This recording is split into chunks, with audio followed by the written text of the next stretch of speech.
So, and when we're talking about outboards, there are two kinds of outboards. There is two-stroke and four-stroke gas engine.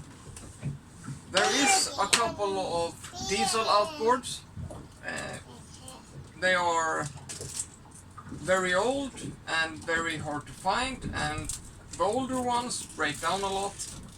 I only know of one newer diesel model. It's called Oxe, but that one is only sold to, rescue and commercial use.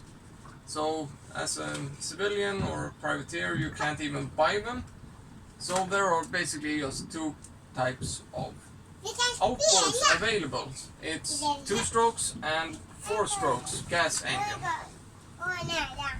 And pros and cons. The two-stroke is much easier to maintain because it hasn't the same complexity and not as much moving parts. And if it's an older one, it doesn't have, the old engine, electronics and stuff like that. But it takes a bit more fuel than the four-stroke, but it's much lighter. Like the engine we had on our last boat, it was an 125 horsepower two-stroke from, let's say 1990, because it's from early 90s or late 80s, but it only weighed 150 kilos. You can carry that.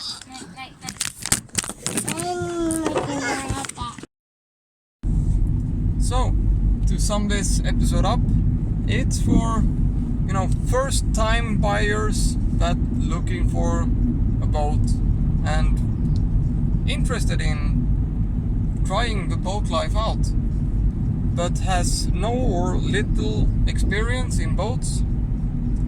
So we have gone over a couple of different types and so on. So basically you have a couple of types of boats. You have the small open boats, that's about 4 or 5 meters, plastic or aluminum with an outboard. And then you have the day cruiser, that's 15 foot and up. Then you have the boat like ours, a slow going motorboat, 25 foot and up. And then you have something in between the open plastic boat and the day cruiser, that's called a hardtop. If you look on the advertise and you see the letters HT, it stands for hardtop. It's basically a semi-cross between an open plastic boat and a day cruiser.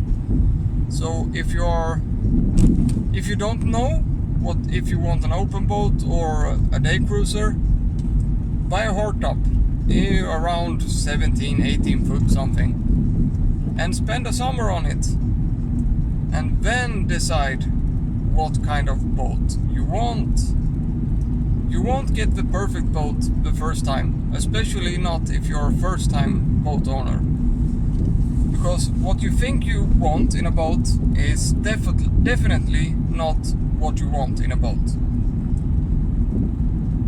If you look on pictures and go around to boat shows and boat dealerships and stuff like that, you're gonna see a lot of nice boats, but none of them are suited for you, because you don't know what you want until you have spent some time on a boat. You may think you know what you want, but you don't. And the only way to know what you want is spend a summer on a boat. So I recommend you buy a boat that's as small as possible, that fits your needs. Like if you're two grown-ups, or you have, full family, two grown-ups, two free kids, dogs and stuff like that, you need a little bit bigger boat, but not much. Because the bigger the boat, the bigger the problems, and the bigger is the expenses, for service and docking fees and stuff like that. So if you're two grown-ups, you want something that's, a little bit fast, and you can do a little bit of water sport, wakeboard, water skis and stuff like that. 17, 18 foot hardtop or day cruiser with a 50 to 70 horsepower outboard, it's enough. If you're sure you're only gonna go out on day trips and do a little bit of fishing and stuff like that, sure, buy an open boat, 5 to 6 meters, between 4 and 6 meters, somewhere around that.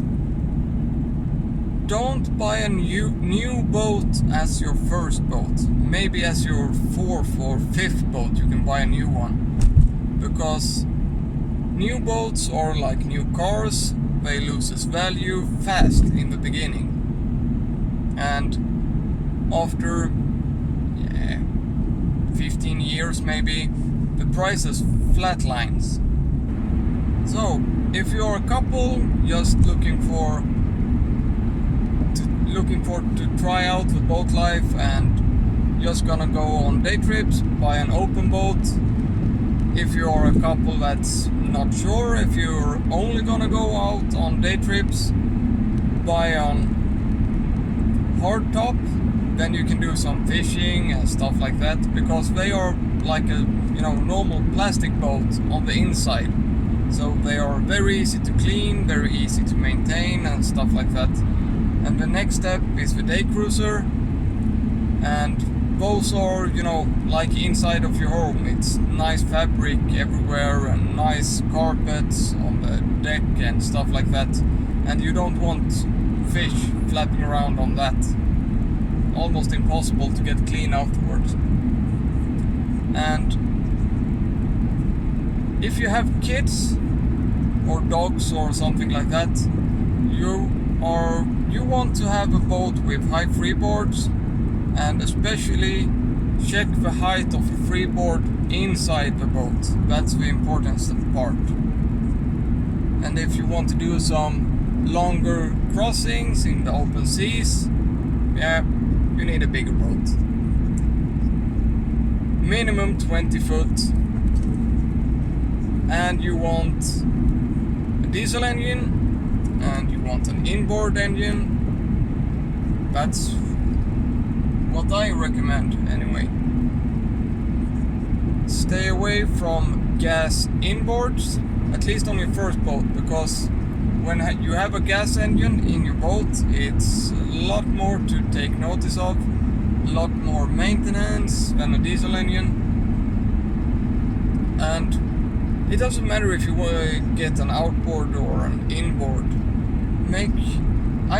I'm a fan of the older engines. It's not just because they are a little bit cheaper than the newer ones. It's because almost anyone with a socket wrench can fix them.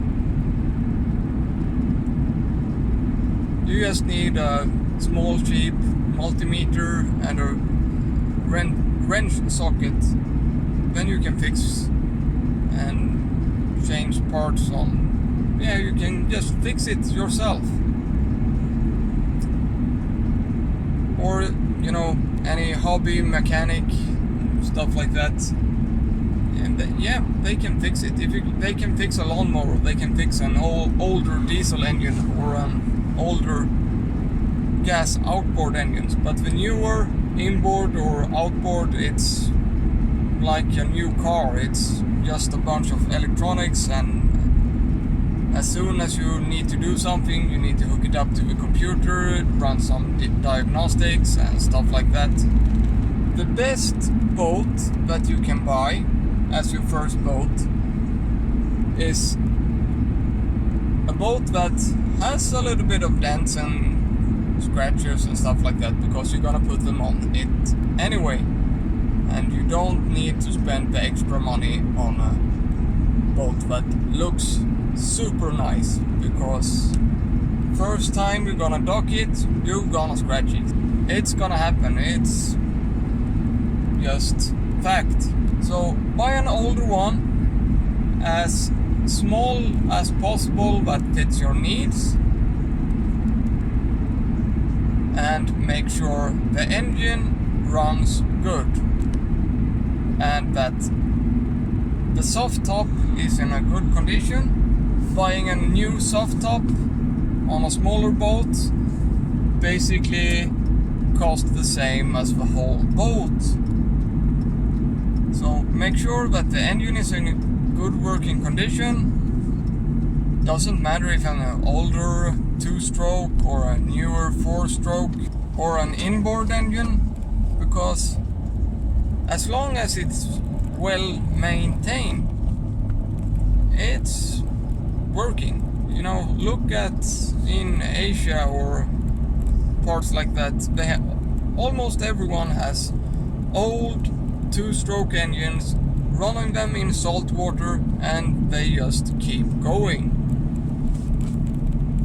And then you see new fancy engines that just breaks and spends time in the dealership and stuff like that, and you have to put them in there for service and maintenance and stuff like that, because you're not even allowed to do anything. It's the same as when you're buying a new car.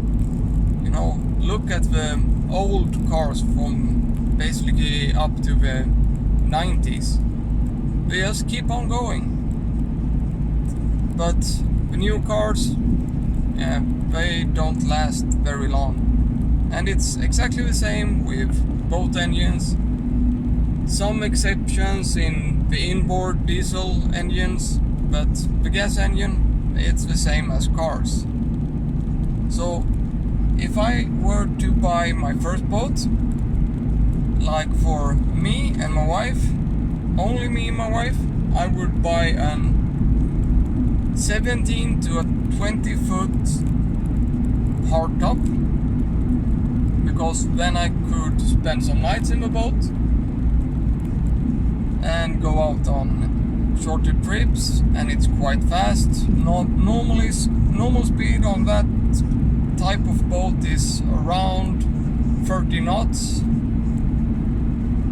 If it was like we have it now, 2 grown-ups, 2 kids, 2 dogs, and planning on motoring around a lot, the boat we have is perfect for that.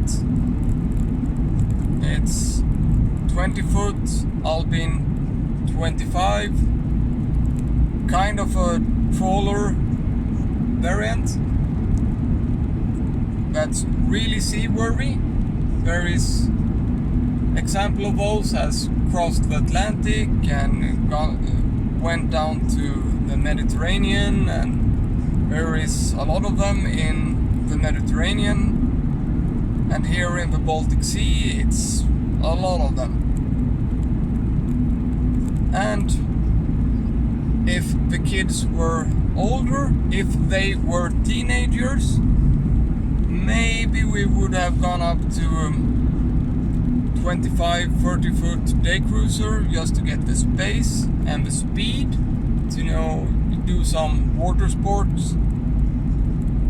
But for now, the boat we have is perfect. The boat we have now is basically like a big caravan. It has everything, you know, shower, toilets, a gas and a barbecue, 2-burner stove. It has, we can live on it if we want to, but it's a little bit small for full-time liveaboard. If you're planning on doing that, go up to minimum 30 foot, even if you're just 2 people.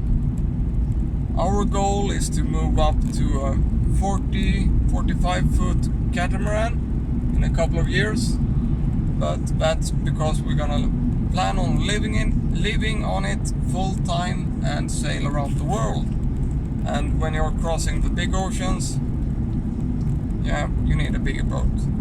The best boat you can buy is the one you can afford, and that's in a condition that you can just put it in the water and start using it. Have it a year or 2, and from day 1 make a list like, oh, this, I want this. You know, like it can be a water toilet, or it can be, I want a 2-burner stove instead of a 3-burner stove. Write it up. And, oh, this thing, I don't need it. You know, like fish rods holders, and yeah, it can, from the big things to the small things. And do that every time you go out with your boat. Next year, sell the boat you have. Start shopping around for the boat that has everything that you want, and you're 95% you're gonna end up with a boat that wasn't even on your radar when you started to look for boats, because you need to spend time on a boat to know what you want from a boat. And I've done this for 30 years and I still come up with stuff like, why haven't I had a propane barbecue on the boat before? Now I have one, but the idea hasn't even popped up in my head before. It's amazing. Yeah, but that's just for us. We didn't even know that we wanted the ability to have a propane barbecue on the boat. That took me 30 years to figure out. So, just buy a boat that's old, but the engine is well maintained. And it doesn't matter if it has scratches or dents and stuff like that, because you're gonna put it on them anyway. Get it in the water and start using it. And the first summer is gonna be a tryout or a shakedown cruise. It's a lot of different names for it. And then next year, sell it. And because you bought an older used boat that's well maintained, you're gonna get your money back, almost, or even more. It depends on the market, but normally it's flatlined. After 15-20 years, you're gonna get your money back, and then shop around for a new boat, and then you can have that boat for a very, very long time. The boat season is here. The launching here in Sweden has started full on, and the boats are getting into the water, so the boat market has just begun. So in the next weeks, it's probably the most boats that's for sale are gonna come out in a couple of weeks. So it's time to start looking around. Buy a boat, get it in the water. The boat season is here. Stay tuned, like and subscribe.